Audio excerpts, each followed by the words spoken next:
गरुड़ को अपनी गति पर घमंड था, सुदर्शन चक्र को अपनी शक्ति पर अभिमान था और सत्यभामा को अपने सौंदर्य पर अहंकार था। लेकिन फिर आए बजरंगबली, जिन्होंने एक ही पल में तीनों का घमंड तोड़ दिया। एक बार गरुड़ ने भगवान श्री कृष्ण से गर्व से पूछा, प्रभु, क्या इस संसार में मुझसे भी तेज उड़ने वाला कोई है? श्री कृष्ण मुस्कुराए, लेकिन कुछ बोले नहीं। फिर सुदर्शन चक्र बोला, क्या मेरी शक्ति से बड़ा कोई अस्त्र भी है? भगवान फिर मुस्कुराए और मौन रहे। ये सुनकर सत्यभामा बोली, त्रेता युग में माता सीता रही होंगी सुंदर, लेकिन इस युग में मेरे सौंदर्य की बराबरी कौन कर सकता है? तब श्री कृष्ण समझ गए कि तीनों का अहंकार तोड़ना आवश्यक है।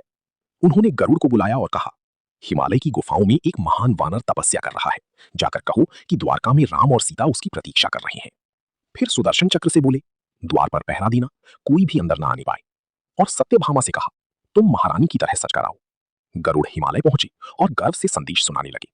लेकिन बात पूरी होने से पहले ही हनुमान जी 1000 गुना तेज गति से आकाश में उड़ गए। गरुड़ बस देखते रह गए। कुछ ही क्षणों में हनुमान द्वारका पहुंच गए। उन्होंने राम रूप में बैठे श्री कृष्ण को प्रणाम किया। भगवान। तब श्री कृष्ण ने पूछा, हनुमान, क्या द्वार पर किसी ने तुम्हें रोका नहीं? हनुमान मुस्कुराए और बोले, प्रभु, एक चक्र ने रोकने की कोशिश की थी, लेकिन उससे युद्ध करता तो आपकी दर्शन में देर हो जाती, इसलिए उसे निगल लिया।